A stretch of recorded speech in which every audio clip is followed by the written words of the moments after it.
Estungkara, selamat datang di Ngobrol Inklusif episode pertama. Mana dong kakinya? Terima kasih ada 2.000 orang di ruangan ini. Tapi 1.800-nya lagi di luar. Nah, teman-teman kemitraan melalui program Estungkara mendampingi masyarakat adat. Sekitar 40 desa tersebar ada di 7 provinsi dan 12 kabupaten. Nah, sebenarnya ngobrol inklusif ini sudah kami lakukan dari tahun 2022, tapi memang di platform yang berbeda dengan bentuk yang berbeda. Nah, untuk tahun ini 2025 kita putuskan akan melakukannya dalam bentuk podcast. Yeay! Dan tentunya aku nggak akan sendiri ya. Nah, aku kan belum sebutin ya topiknya apa. Aku pribadi seneng banget dengan topik ini karena aku benar-benar mengalami teman-teman saudara itu selalu bertanya hal yang sama kepadaku. Masyarakat adat, pertanyaannya gini, siapa sih Tres masyarakat adat? Nah harus gitu ya nanyanya, siapa sih masyarakat adat? Harus serius banget gitu. Bener-bener bertanya. Nah ini sebenarnya teman-teman perlu banget untuk kita semua pahami agar nanti kita berharap melalui podcast ini makin banyak dukungan dan makin banyak partisipasi dari masyarakat Indonesia secara luas untuk mendorong gerakan-gerakan bagi pemenuhan hak masyarakat adat gitu ya. Tapi seperti tadi aku bilang aku nggak akan sendiri. Nah kita akan ditemani oleh Uli Artasiagi. Narasumber pertama nih berarti. Iya, Podcast pertama. betul.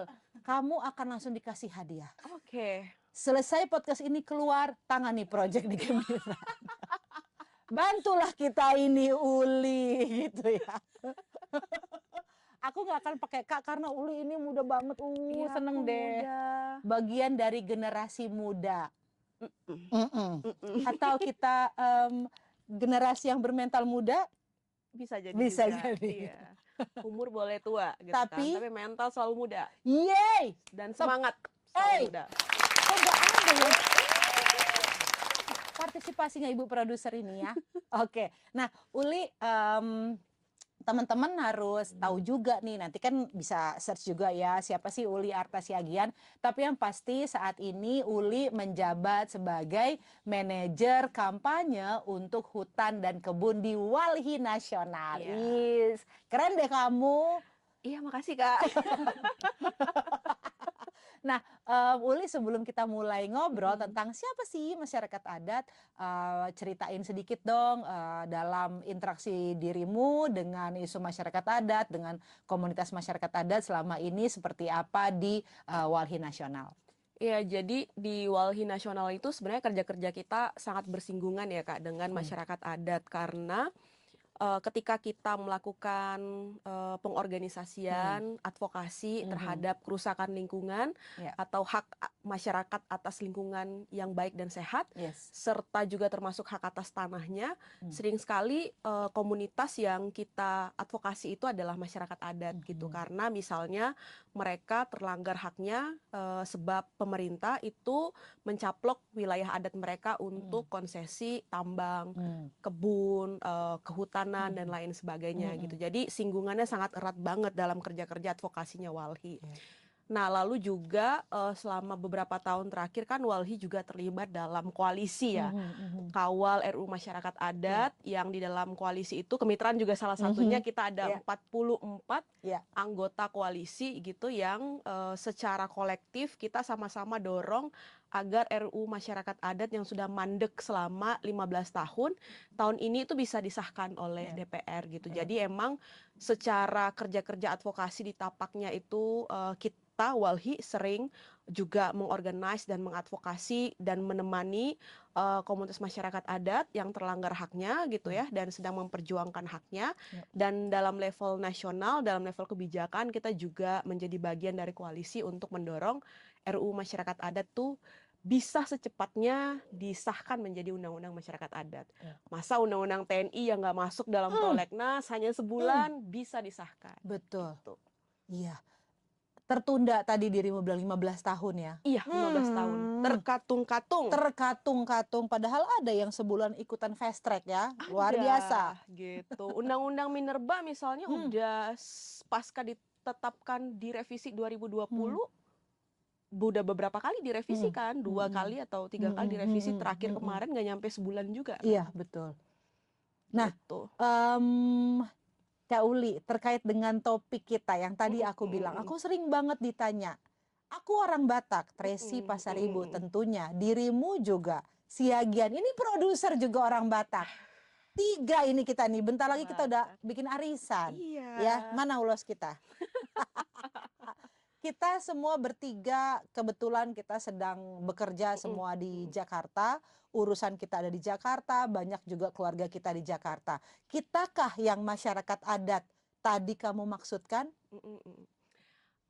Sebenarnya ada kriteria khusus ya untuk mendefinisikan dan kemudian menetapkan apakah satu komunitas itu terkategorisasi sebagai masyarakat adat atau enggak gitu. Nah, ini menjadi penting karena sering sekali juga masyarakat adat itu disamakan dengan kerajaan dan lain sebagainya, padahal kan beda banget gitu. Nah, setidaknya ada 3 kriteria ya Kak, yang harus dipastikan dalam menentukan siapa sih masyarakat adat itu. Nah, yang pertama itu aku lihat catatannya ya, biar gak salah.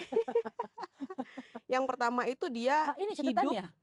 Bukan ya, kebesaran kalau iya, ini. hidup dalam satu ikatan dan ikatan asal usul gitu. Jadi si komunitas ini bisa menjelaskan secara rigid dan bisa membuktikan hak asal usul mereka gitu. Hak asal usul misalnya bagaimana ikatan mereka dengan tanah mereka gitu kan. Lalu kemudian secara terkadang dia secara genealogi ya meskipun misalnya di beberapa komunitas tidak juga ada ikatan genealogis gitu ya, tetapi misalnya sudah ada pernikahan dari beda suku dan lain sebagainya. Tapi yang jelas mereka bisa menjelaskan dan membuktikan bahwa mereka punya hak asal usul gitu ya. Yang kedua itu adalah ikatan mereka dengan tanah mereka gitu Kak. Jadi ada wilayah, teritori dan wilayah jelajah gitu ya yang bisa mereka tunjuk dan mereka buktikan gitu. Nah, ini sangat berkaitan dengan yang pertama tadi, hak asal usul gitu. Jadi di dalam hak asal usul itu juga ada ikatan atau ada wilayah di mana itu menjadi wilayah teritori mereka gitu. Nah, wilayah teritori ini kalau misalnya kita pakai pendekatan suku anak dalam misalnya, itu kan sangat luas banget wilayah teritori mereka ya Kak. Atau misalnya masyarakat adat lain yang sifatnya nomaden gitu. Jadi memang wilayah teritori ini nggak bisa dibatasin gitu dengan kebijakan-kebijakan yang satu kepala keluarga hanya boleh mengelola 2 hektar gitu. Seperti perhutanan sosial ya yang diatur oleh pemerintah gitu. Karena memang masyarakat adat ini punya ruang hidupnya sendiri, punya wilayah adatnya sendiri, yang itu tidak punya batasan-batasan administrasi seperti negara membatasi satu wilayah, misalnya ini desa A dengan desa B gitu ya. Kalau wilayah adat tuh kan dia melampaui itu gitu ya, dan dia disepakati secara bersama-sama dengan komunitas adat lainnya gitu, dan biasanya mereka punya penanda-penanda gitu ya. Dan kalau misal kayak di Papua, marga A misalnya itu sangat jelas teritorinya, batasannya mana gitu. Jadi memang mereka bisa menunjukkan teritori mereka atau wilayah jelajah misalnya untuk orang-orang yang hidup di wilayah pesisir gitu ya. Karena kan misalnya kayak masyarakat Bajo, wilayah jelajahnya itu kan laut ya gitu. Nah, itu juga mereka harus mampu gitu, dan mereka memiliki itu gitu untuk memenuhi kriteria kedua bahwa masyarakat adat itu punya wilayah teritori dan wilayah jelajah. Nah, selanjutnya itu ada pranata, aturan yang ditaati gitu sebagai pedoman hidup komunitasnya. Misal ada nilai-nilai spiritualitas antara masyarakat adat dengan hutannya gitu. Yang sangat sering kita dengar adalah bagaimana masyarakat adat itu mengibaratkan bumi itu sebagai ibu mereka gitu ya. Kayak di Kendeng, ibu bumi untuk menyebut Pegunungan Kendeng gitu. Jadi Mhm. ada nilai-nilai spiritualitas Mhm. yang mereka yakini dan itu menjadi pedoman hidup mereka Ya. gitu. Kalau misalnya ibu buminya atau Pegunungan Kendengnya itu dihancurkan oleh aktivitas semen, di sanalah mereka percaya bahwa ketika ibu bumi disakiti gitu ya, itu akan berdampak pada mereka dan ibu Mhm. bumi itu akan marah. Mhm. Begitu juga di Molo, lalu kemudian di Papua juga hal yang sama gitu. Jadi bahkan di Papua itu mereka mendefinisikan alam mereka itu ibarat tubuh perempuan gitu kan. Nah, ketika alamnya itu rusak, maka sebenarnya tubuh mereka yang dirusak, tubuh mereka yang sakit dan identitas mereka yang hilang gitu. Mhm. Nah, kalau misalnya komunitas itu nggak punya ketiga kriteria itu, berarti dia tidak terkategorisasi sebagai masyarakat adat gitu ya. Kalau misalnya kayak kita belum bisa mendefinisikan dan menjelaskan Betul. bagaimana hak asal-usul kita, bagaimana kemudian pranata yang menjadi pedoman kehidupan kita gitu, wilayah kita gitu, sulit tuh dikategorisasikan sebagai masyarakat adat gitu. Jadi Mhm. sebenarnya Mhm. strike banget sih kriterianya Mhm. sehingga Mhm. alasan negara untuk kemudian takut mengesahkan RUU Masyarakat Adat menjadi undang-undang karena akan disamakan dan akan membangkitkan kerajaan itu terpatahkan gitu. Iya. Karena dalam konteks wilayah ada kolektivitas Mhm. kepemilikan Mhm. lahan gitu ya. Mhm. Basisnya marga, basisnya keluarga dan Mhm. lain sebagainya gitu. Nah, sedangkan kalau kerajaan kan basisnya itu adalah imperialisme gitu. Jadi Mhm. kayak penguasaan terhadap satu wilayah kepemimpinannya gitu dan Mhm. itu Mhm. dipunyai oleh raja gitu. Nah, Mhm. di masyarakat adat tuh nggak ada yang begitu, semuanya Mhm. kolektif Iya, gitu. iya.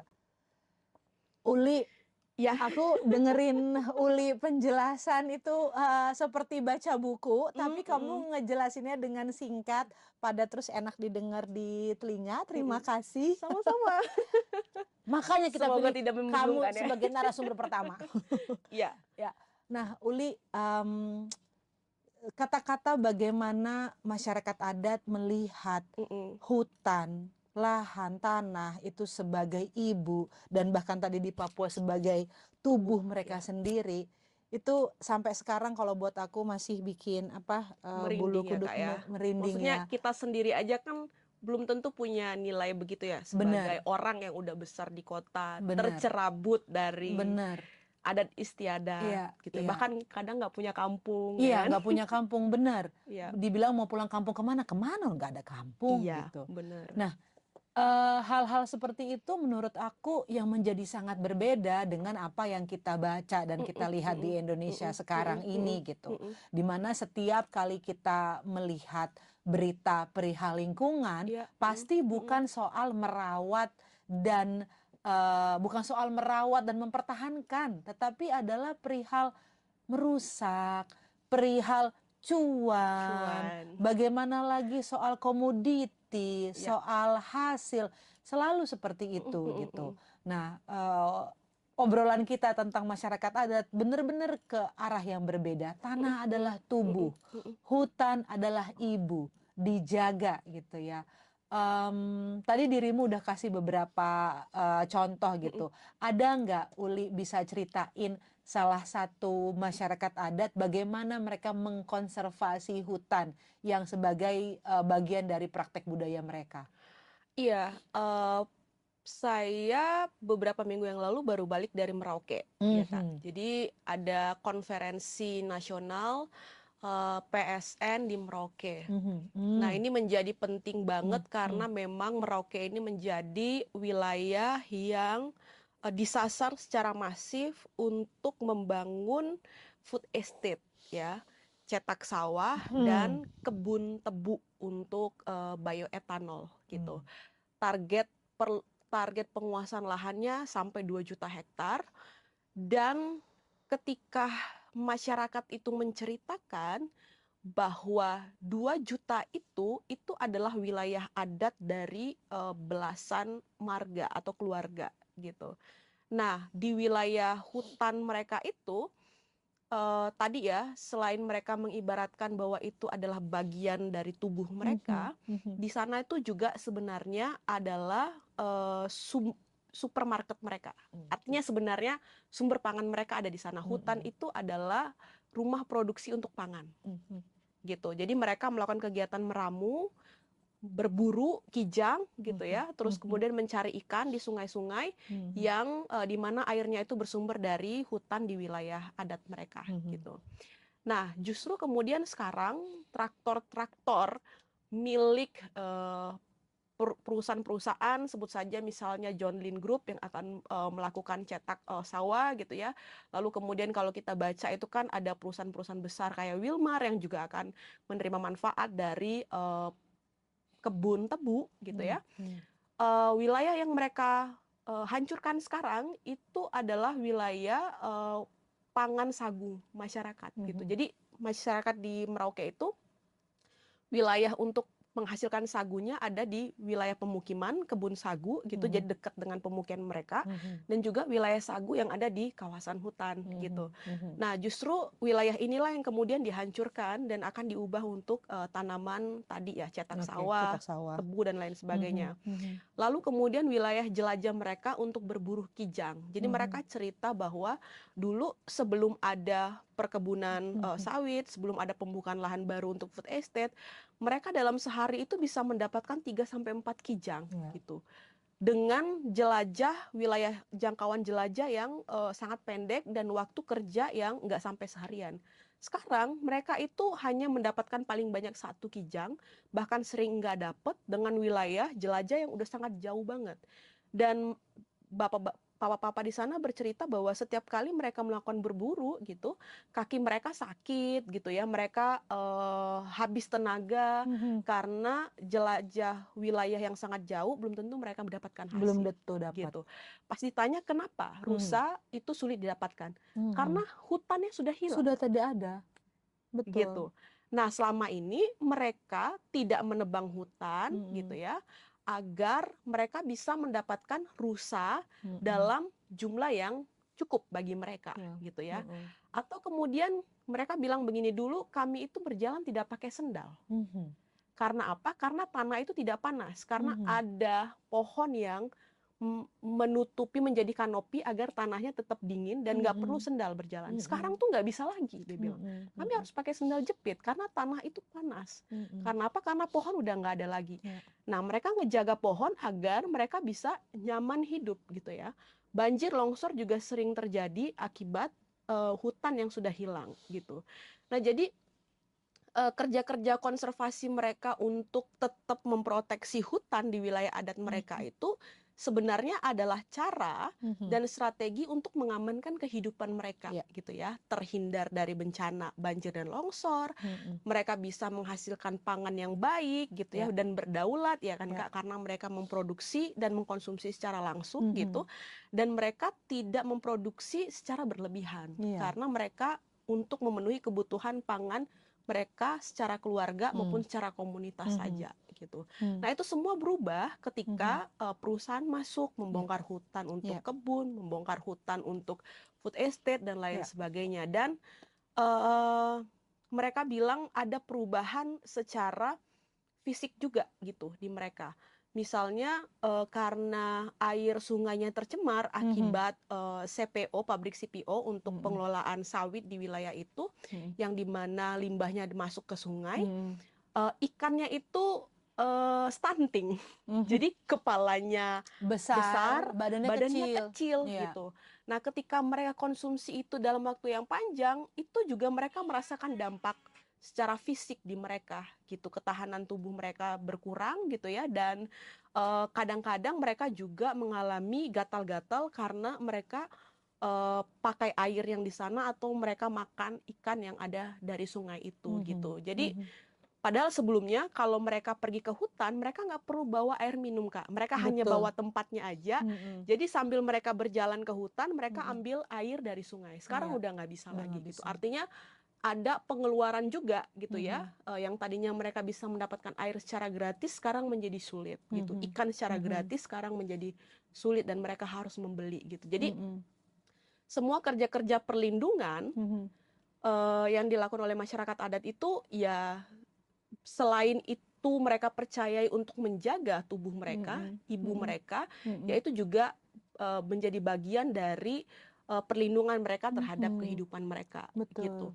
Nah, itu di Papua, dan kerja-kerja konservasi masyarakat adat tuh kan sangat banyak banget ya bisa Iya, kita iya. temukan. Nggak usah jauh-jauh, misalnya di Banten kan juga banyak ya, di beberapa kesepuhan gitu ya. Ketika mereka menjaga lingkungannya, itu juga mereka sekaligus menjaga sumber kedaulatan pangan mereka. Sungai mereka terjaga, hutan mereka terjaga, dan yang paling kita bisa lihat corak secara general di masyarakat adat itu mereka nggak pernah ngerusak hutannya, gitu. Karena mereka percaya bahwa hutan itu adalah bagian dari kehidupan mereka dan identitas mereka, gitu. Itu kerja-kerja konservasi yang paling terlihat, dan itu kan dibuktikan ya oleh catatan teman-teman WGI, BRWA, FWI bahwa 70% tutupan hutan yang baik itu berada di wilayah masyarakat adat, gitu. Dan itulah kerja-kerja konservasi sebenarnya kan. Selain ngejaga hutan, mereka juga melindungi biodiversitas yang ada di hutan itu, gitu. Kak Uli, kita tuh bisa melihat bahwa lingkarannya itu malah dibalik oleh pembangunan yang sekarang gitu ya. Dimana seperti tadi kamu bilang, pada saat belum ada perambahan hutan, tidak masuk sektor swasta, tidak masuk tambang, itu semua siklusnya berjalan. Benar. Bagaimana mereka mencari pangan itu tidak dengan bantuan pemerintah, bukan dengan makan gratis gitu ya. Pada saat mereka mau makan, semuanya ada di hutan. Bahkan kalau di Kasepuhan, di belakang rumah. Iya, benar. Mereka mau makan saat itu bikin sayur, dia petik apa yang ada di belakang rumahnya, gitu kan. Nah, sekarang dengan kemudian berubah pada saat ada perkebunan, ada kelapa sawit, ada perubahan fungsi atau alih fungsi hutan, kemudian sekarang masyarakat yang sama mendapatkan bantuan pemerintah. Nah, ada satu hal juga Kak yang tadi melanjutkan dari apa yang Uli bilang, ancaman. Ancaman modernisasi. Dikatakan bahwa saat ini anak muda atau generasi muda, anak muda, orang muda adat sudah enggan untuk menunjukkan identitasnya sebagai bagian dari masyarakat adat, gitu ya. Aku teringat ceritanya Martison Siritoitet dari Mentawai yang dia bilang cukup sulit untuk bertemu dengan sesama orang muda di Kota Padang dan mendapatkan pengakuan dari mereka bahwa mereka adalah aku dari Mentawai loh, gitu. Gitu kan. Dan kita sempat juga berdiskusi di Ambon gitu. Ada beberapa orang muda juga yang menyatakan iya Kak, karena suka ada sebutan, oh kalau dilihat apa penampakan atau gaya bicara lalu disebut orang pulau ya, yang berkonotasi seperti terbelakang gitu, tidak seperti yang di kota gitu kan. Nah, seperti apa dirimu melihat ancaman modernisasi terhadap orang muda adat? Iya, jadi sebenarnya kalau aku ngeliat ya Kak, modernisasi itu dia nggak bisa dilepaskan dari perubahan peradaban kita, yang dimana perubahan peradaban itu juga dipengaruhi oleh perubahan lingkungan kita, gitu. Jadi kan kita percaya bahwa peradaban itu dibentuk oleh lingkungan, gitu kan. Misal kenapa masyarakat adat di wilayah sekitar kawasan hutan mereka masih melakukan kerja-kerja meramu gitu dan berburu, karena ruang hidup mereka atau lingkungan hidup mereka itu mendukung itu. Ketika misalnya wilayahnya itu berubah menjadi perkebunan monokultur sawit misalnya atau tambang, mereka nggak mampu lagi ngerjakan kerja-kerja tadi itu, dan mereka akan menjadi buruh tenaga kerja murah di perusahaan. Misalnya kayak banyak perempuan BHL, buruh harian lepas tanpa pengaman gitu ya, maksudnya peralatan kerja yang aman gitu, mereka harus menjadi buruh semprot, terus kemudian bersih-bersih di kebun sawit dengan harga tenaga yang sangat murah banget gitu. Padahal mereka dulu melakukan kerja-kerja meramu, berburu, bertanam dan lain sebagainya gitu. Nah, di banyak tempat yang saya pernah temui, pola konsumsi mereka juga berubah gitu Kak. Artinya yang tadinya mereka bisa berdaulat ya, misalnya bisa panen dari sekitar tanah mereka di sekitar perumahan, justru kemudian mereka semuanya serba beli, beras beli, sayur-sayuran beli, ikan beli, bahkan banyak kredit-kredit tukang kredit yang masuk ke sana, ya kan? menawarkan barang-barang alat elektronik yang sebenarnya juga enggak menjadi kebutuhan langsung mereka gitu. Bahkan sering sekali misal dulu waktu aku di Bengkulu, cerita ibu-ibu itu dalam sehari itu bisa 3 penagih kredit yang datang. Kredit baju lah, kredit kasur lah, ya kan, peralatan dapur lah, dan lain sebagainya. Dan itu menjerat mereka dalam praktik hutang gitu kan. Bahkan misalnya dalam satu rumah itu ada 3 motor yang setiap anaknya punya motor gitu. Padahal kan dulu mereka bisa aja nggak punya motor tapi tetap beraktivitas gitu. Jadi perubahan landscape wilayah mereka itu mempengaruhi pola konsumsi mereka. Dan kemudian mereka berpikir bahwa menjadi petani itu udah enggak relevan lagi gitu ya. Terus anak-anaknya disekolahkan keluar gitu, lalu kemudian diajarkan untuk tidak lagi menjadi petani gitu kan. Kalau bisa kamu kerja di perusahaan aja, keren, dan lain sebagainya. Jadi itu semua membentuk pola pikir orang-orang muda gitu, sehingga mereka malu di stigma sebagai orang kampung dengan pekerjaan-pekerjaan tradisional gitu ya. Dan mereka juga kehilangan nilai-nilai gitu. Nah itu yang menurutku secara terstruktur memang terjadi gitu Kak. Nggak bisa sepenuhnya disalahkan ya orang-orang yang tidak mau mengakui dirinya sebagai masyarakat biasa dahulunya atau masyarakat adat, karena misalnya mereka malu di stigma gitu. Karena memang perubahannya itu terjadi secara struktural banget gitu. Kayak tadi perubahan peradabannya terjadi karena perubahan landscape kehidupannya, terus kemudian nilai-nilainya hilang, lalu kemudian cara pandangnya juga berubah dan lain sebagainya. Nah, tapi menurut saya beberapa kerja-kerja kayak teman-teman Aman itu kan mereka punya kerja-kerja punya gerakan balik kampung gitu. Jadi menurutku ini sesuatu yang baik gitu ya, untuk bagaimana orang-orang muda setelah dia studi keluar gitu ya, dia melihat dunia dalam konteks mungkin yang lebih besar gitu ya, tapi mereka tidak malu untuk balik ke kampung gitu, menghidupi lagi nilai-nilai yang membesarkan mereka dulu gitu. Nah itu menurutku jadi penting juga sih untuk bisa dilakukan oleh kawan-kawan muda gitu, bahwa belum lagi misalnya sistem pendidikan kita ya Kak ya, yang menghilangkan cara-cara atau pengetahuan tradisional. Nah itu kan yang juga dihidupi oleh masyarakat Samin kan di Jawa Tengah. Mereka punya pemahaman bahwa ketika anak-anak itu disekolahkan dalam sekolah formal itu tidak akan memfasilitasi mereka untuk belajar nilai-nilai kehidupan gitu, yang sebenarnya mereka itu bisa dapatkan di keluarga mereka, di lingkungan hidup mereka gitu.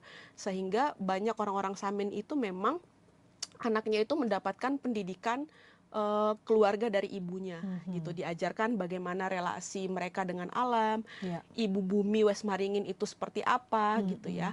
Atau misalnya juga meskipun sudah ada orang selain orang Samin gitu ya di kampung mereka, terus anak-anaknya udah ikut sekolah formal, tapi gerakan ibu-ibu di sana bikin gerakan belajar informal gitu. Jadi sekolah informal yang mengajarkan hal-hal yang tidak diajarkan di bangku sekolah formal gitu. Kayak tadi ya, bagaimana bertatah keramah dengan orang yang lebih tua, bagaimana relasi mereka dengan alam mereka, kenapa ibu bumi harus dijaga dan lain sebagainya. Jadi pendidikan itu juga jadi penting gitu, sehingga meskipun kita sekolah di pendidikan formal, tapi pendidikan informal itu harus menjadi sebuah gerakan yang dibangun gitu. Makanya di organisasi kita mungkin itu jadi penting juga ya, sebagai kerja-kerja di level kampungnya gitu. Di level tapak. Aku jadi teringat juga Kak, soal tadi kita membahas bagaimana ancaman modernisasi itu dimulai karena memang segala sesuatunya dilakukan secara terstruktur ya, dari mulai perubahan landscape gitu kan. Nah memang juga kita lihat dalam sejarah Indonesia ada masa-masa di mana pemerintah seperti berusaha mengganti budaya dari masyarakat adat ya. Kita lihat yang di Mentawai karena mereka terbiasa dengan tato dan membuka bajunya, kemudian di tahun 70-an dikatakan bagaimana cara berpakaian yang baik dan yang benar gitu kan. Dan mereka distigma orang nakal kalau punya tato banyak. Betul, ya kan? Gitu, bahwa kalau ke sekolah pakaiannya seperti ini, kalau acara-acara kegiatan sosial masyarakat harus menggunakan baju gitu kan. Bahkan ada daerah-daerah wisata yang kita tahu juga di awal tahun 80-an ada peraturan tertentu bagaimana seharusnya kalau mau menjadi desa wisata, lokasi wisata gitu. Dan itulah yang aku lihat pelan-pelan juga turut berkontribusi dalam melemahkan kepercayaan diri dan identitas dari masyarakat adat gitu. Sepertinya bahwa kalau menjadi masyarakat adat itu tidak baik jika tidak sama dengan masyarakat yang lainnya gitu. Ada standar-standar yang harus dipenuhi, padahal itu kemudian menghancurkan dari identitas mereka gitu. Nah, mari kita balik lagi ke soal persoalan lahan lagi, Kak, gitu. Pembangunan di Indonesia sekarang bisa kita sebut tidak malu-malu lagi untuk melakukan perampasan lahan, dan itu bisa dilihat dengan sangat mudah oleh banyak masyarakat Indonesia ya. Kita melihat adanya masyarakat adat yang kemudian memperjuangkan wilayah mereka, kemudian malah dikriminalisasi, ada banyak yang dipenjara walaupun kemudian setelah viral dibebaskan, tapi kita juga tahu ada yang kemudian membayar harganya dengan nyawanya sendiri gitu. Bagaimana dirimu melihat ini, Kak? Apakah menurutmu masyarakat adat masih akan menghadapi ini untuk ke depannya? Iya, tentunya itu akan makin masif ya, Kak ya, melihat langgam pemerintahan kita saat ini gitu. Bahkan hampir di semua lini kepengurusan terhadap sumber-sumber penghidupan kita itu diserahkan kepada militer. Misalnya ngurus pangan, food estate itu militer. Proyek-proyek strategis nasional, Polri dan militer gitu ya. Lalu kemudian urusan lain, makan bergizi gratis MBG itu juga TNI gitu ya, militer juga gitu. Jadi memang semuanya itu bisa membuat perjuangan kita itu lebih berat tapi justru juga membuat kita harus lebih tertantang gitu ya. Nah, lalu kemudian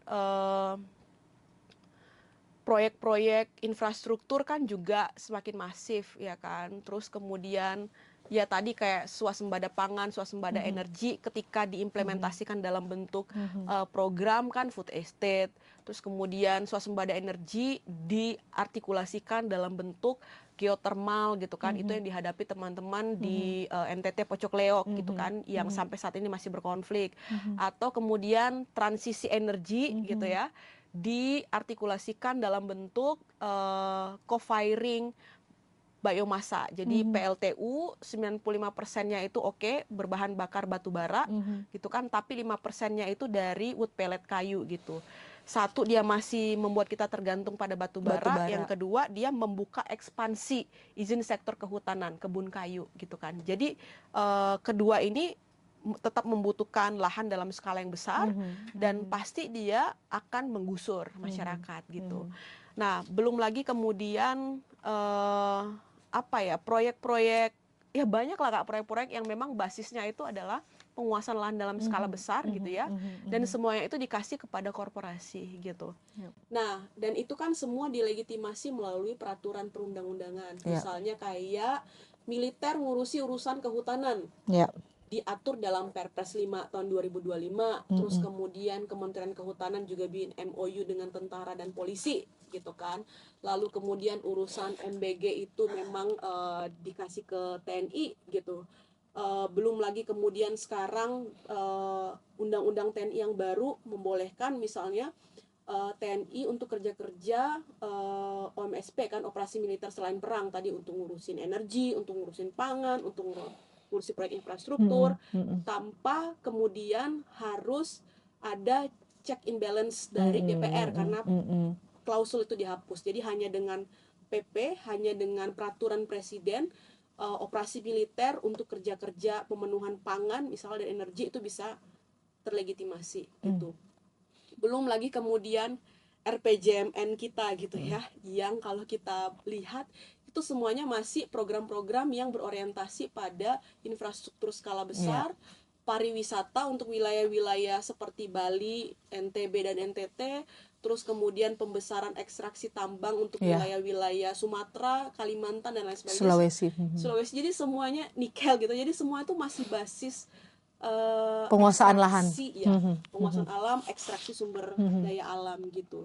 Dan di sana itu nggak ada sekalipun yang menyebutkan bagaimana masyarakat adat itu bisa terlindungi, ya kan, bisa terekognisi haknya gitu. Jadi memang ada perbedaan laju kecepatan gitu ya Kak ya. Kalau investasi itu pakai formula F1 gitu ya. Tapi kalau pengakuan masyarakat adat itu pakai bajai gitu. Jadi tidak seimbang ya antara investasi dengan perlindungan masyarakat adat gitu. Nah, semua problem ini kan struktural. Padahal sampai sekarang tidak ada payung hukum untuk melindungi masyarakat adat gitu ya. Baik merekanya secara subjek maupun wilayah adatnya sebagai objek. Tidak ada ruang untuk memastikan hak veto masyarakat adat gitu, bahwa pilihan untuk menjawab tidak pada pembangunan itu adalah hak gitu kan. Jadi itu juga harus dihormati oleh negara. Itu semua nggak ada gitu, dan nggak ada jaminan hukumnya dalam konteks pengaturan yang lebih besar gitu ya.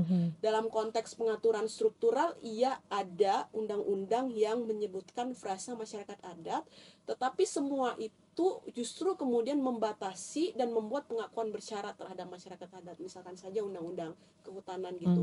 Nah, sehingga dari semua kebijakan-kebijakan yang mengakomodasi laju ekspansi investasi dalam bentuk industri ekstraktif dan lain sebagainya itu, kita membutuhkan tadi ya, jalan yang memang juga memastikan bahwa ada pengaturan terkait dengan pengakuan dan perlindungan masyarakat adat beserta wilayahnya, yaitu apa? Undang-undang masyarakat adat gitu ya. Selama kemudian undang-undang ini tidak ada, sementara undang-undang sektoral lainnya itu mengakomodasi percepatan investasi, masyarakat adat akan selalu terpinggirkan gitu ya. Bahkan mungkin ke depan konflik-konflik antara masyarakat adat, komunitas lokal dengan proyek investasi itu akan semakin banyak, dan akan semakin banyak juga orang yang akan terkriminalisasi,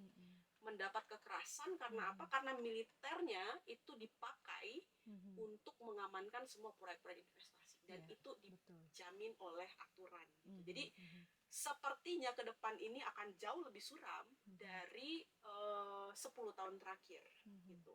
Bukan juga mau bilang 10 tahun terakhir itu lebih baik, enggak, buruk juga gitu. Tapi ke depan ini jauh lebih buruk gitu ya. Makanya kita juga di koalisi ya Kak ya, selalu bilang bahwa undang-undang masyarakat adat ini menjadi penting, karena problem yang struktural itu hanya bisa dikoreksi oleh hal yang struktural pula gitu. Jadi undang-undang yang mengakomodasi investasi tanpa memperhatikan hak masyarakat itu harus dikoreksi dengan undang-undang yang jauh lebih berkeadilan gitu. Nah, itu yang menjadi alasan kita kenapa kemudian masyarakat adat itu, dan bahkan kita yang organisasi yang bukan sepenuhnya ya bekerja untuk isu masyarakat adat gitu ya, itu juga turut mendorong bagaimana undang-undang masyarakat adat ini bisa disahkan oleh negara.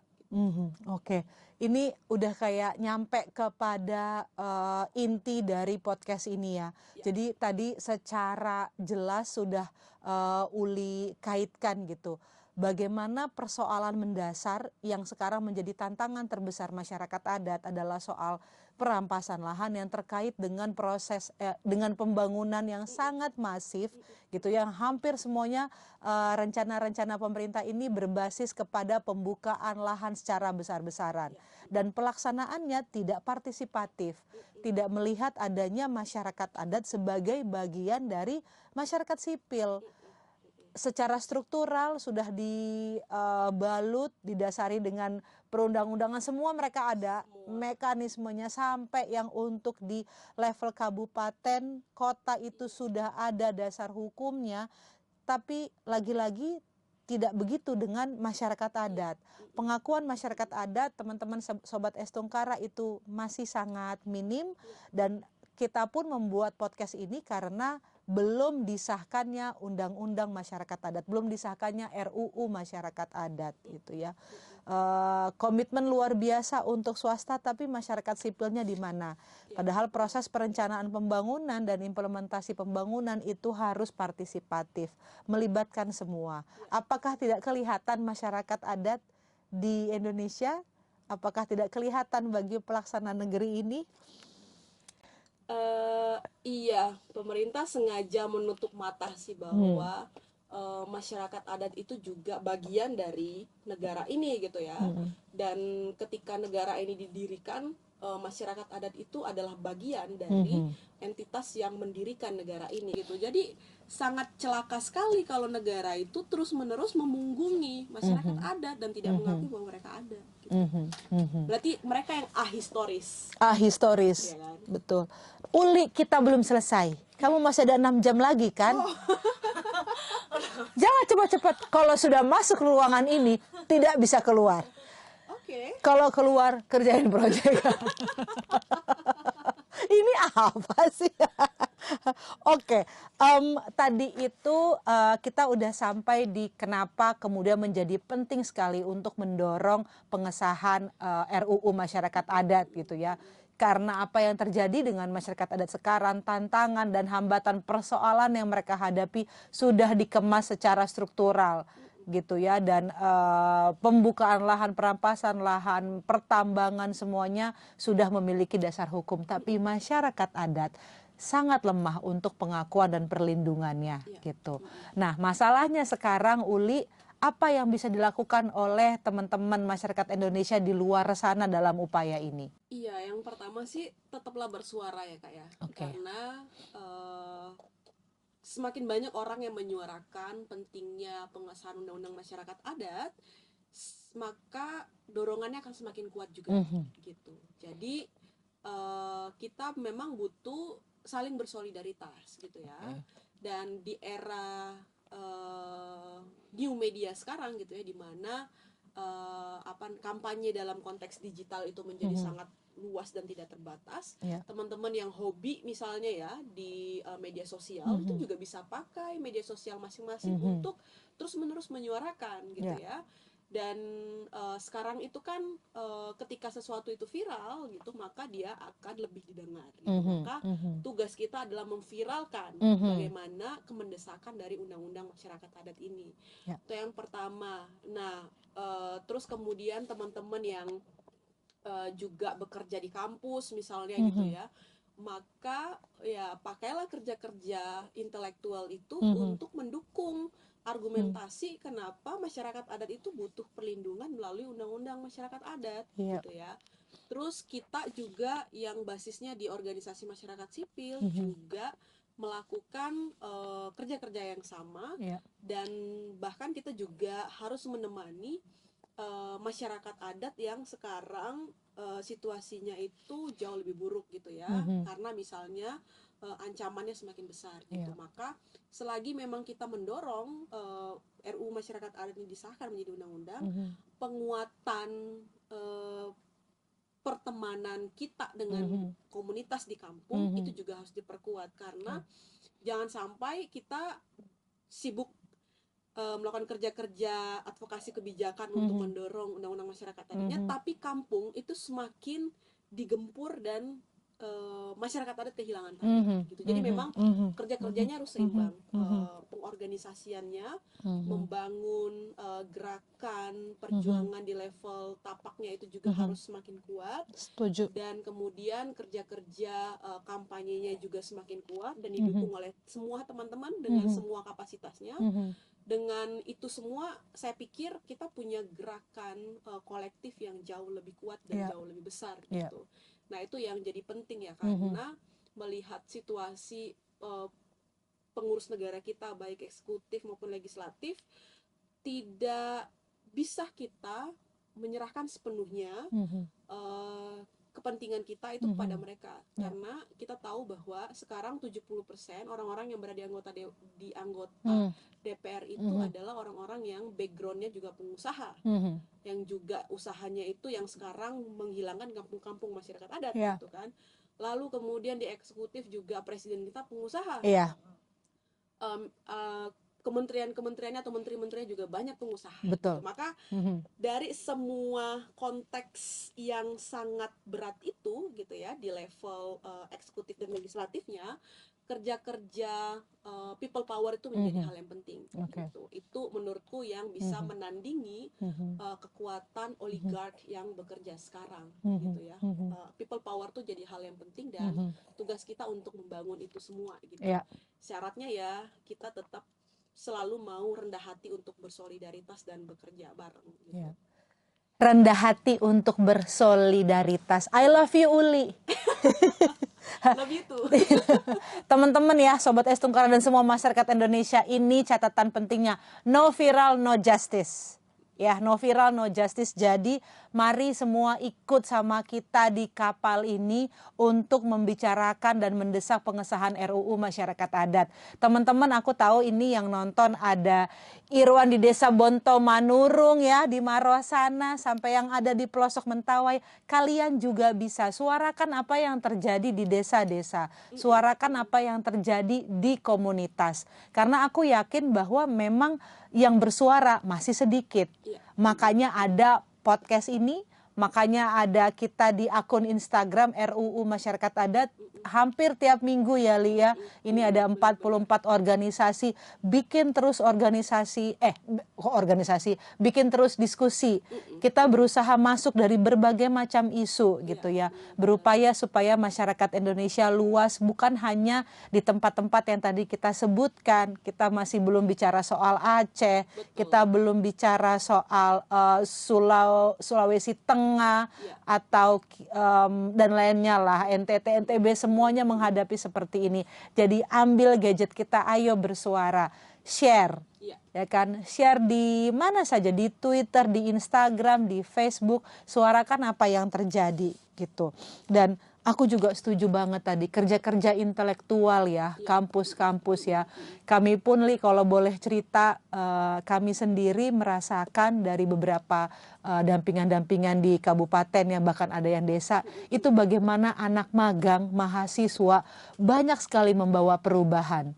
Terutama di bidang pendidikan ya. Kan ada banyak masyarakat adat memang berada di lokasi-lokasi desa terpencil, di mana fasilitas kesehatan dan pendidikan terutama itu sangat sulit, dan kita punya relawan-relawan dari mahasiswa magang yang mau datang untuk mengajar, datang dengan biaya mereka sendiri, bahkan juga pulang dengan semua biaya mereka sendiri, mengajar lebih dari 2-3 minggu, dan itu bahkan rotasi gitu.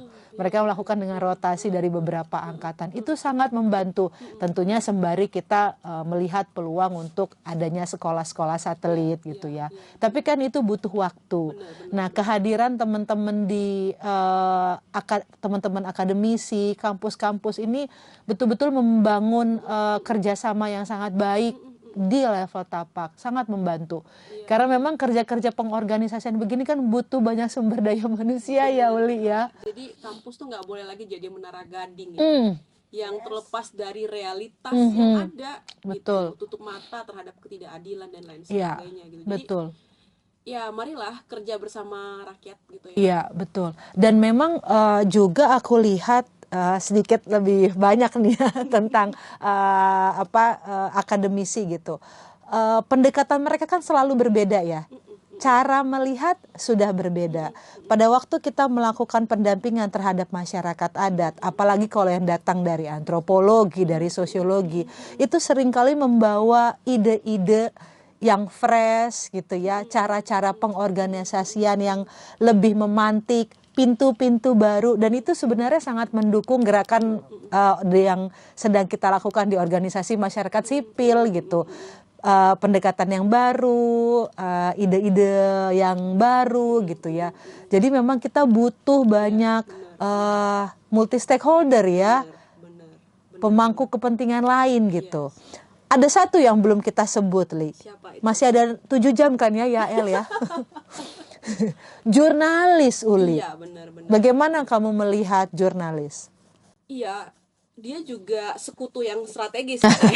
Sekutu yang strategis. Ih, aku suka kali loh kalimatnya, Uli. Sekutu yang strategis, karena biar bagaimanapun media mainstream atau media subaltern lainnya itu punya ruang yang strategis ya untuk membesarkan pesan-pesan kita ya, membesarkan gugatan-gugatan kita, desakan-desakan kita, pesan-pesan yang hendak kita sampaikan kepada pengambil keputusan gitu. Jadi memang kerja-kerja jurnalisme itu juga sebenarnya kerja-kerja untuk melawan ketidakadilan gitu ya. Itu juga menurutku sangat penting untuk memperbanyak teman-teman seperjuangan jurnalis. Dan satu lagi juga hal ya, orang yang harus disebutkan juga adalah pemuka agama ya Kak. Oh iya. Iya ya, itu juga jadi Sepakat. penting kan. Gitu. Maksudnya apa ya, lebih di gereja misalnya kan akan lebih enak tuh kalau misalnya banyak khotbah-khotbah yang memang berangkat dari realitas ya. Misalnya kayak kenapa Yesus tuh mengorganisir kan Kak? Iya, betul. Iya kan? Iya. Yesus tuh mengorganisir. Iya, mengorganisir, Ya betul. Kan? Kenapa kemudian gereja juga tidak melakukan pekerjaan yang sama, mengorganisir jemaatnya untuk bisa lebih aware dengan realitas sosial yang ada di mereka gitu. Terus kemudian menyampaikan khotbah-khotbah yang memang berkaitan dengan problem-problem kenegaraan kita saat ini gitu, ketimbang misalnya membicarakan surga dan neraka terus menerus gitu ya. Justru sebenarnya sekarang masyarakat adat tuh berada di neraka dunia ketika misalnya mereka dipisahkan dari tanahnya gitu. Dan celakanya lagi misalnya mungkin bukan secara kelembagaan ya, tapi kayak misalnya di NTT gitu kan, yang satu perusahaan milik gereja ya kan, melakukan penggusuran terhadap masyarakat adat gitu.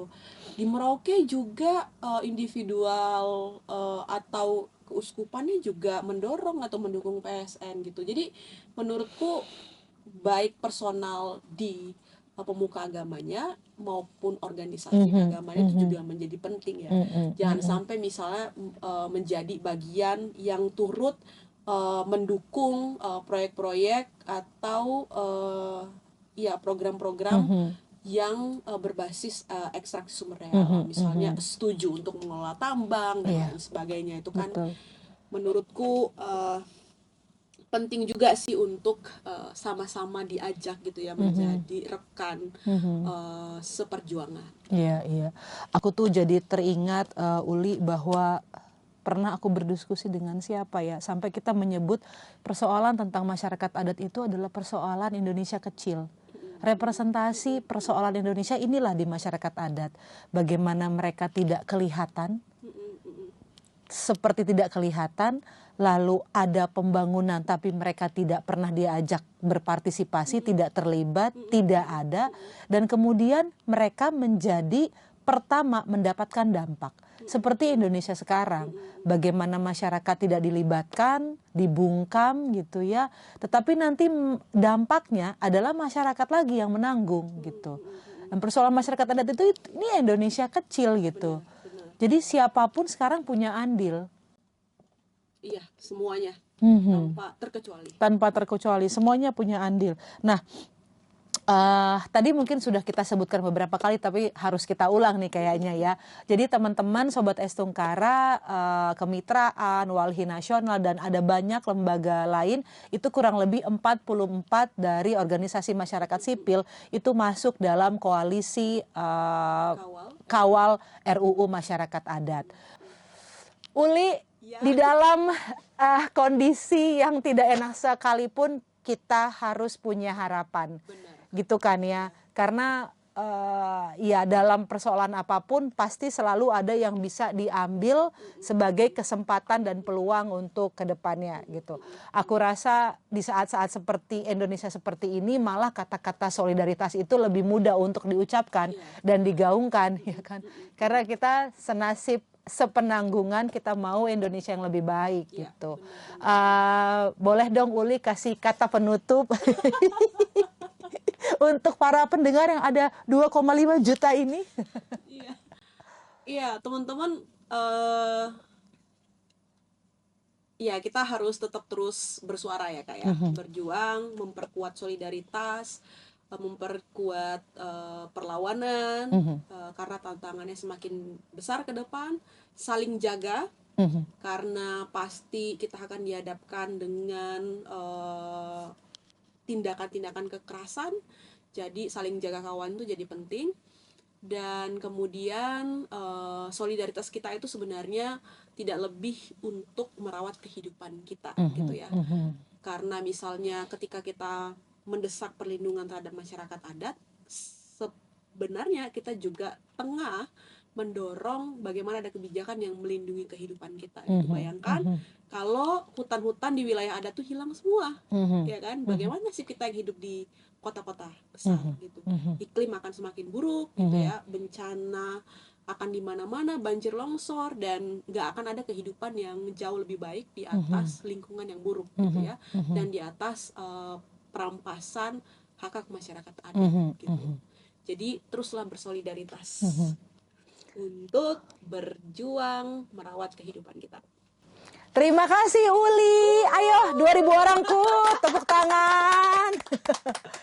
Teman-teman semua, terima kasih karena sudah bergabung dalam diskusi ini. Akan masih banyak lagi obrolan kita tentang masyarakat adat. Jika ingin melihat di mana aja sih kemitraan melakukan pendampingan, teman-teman bisa melihatnya dan membacanya di www.estungkara.id.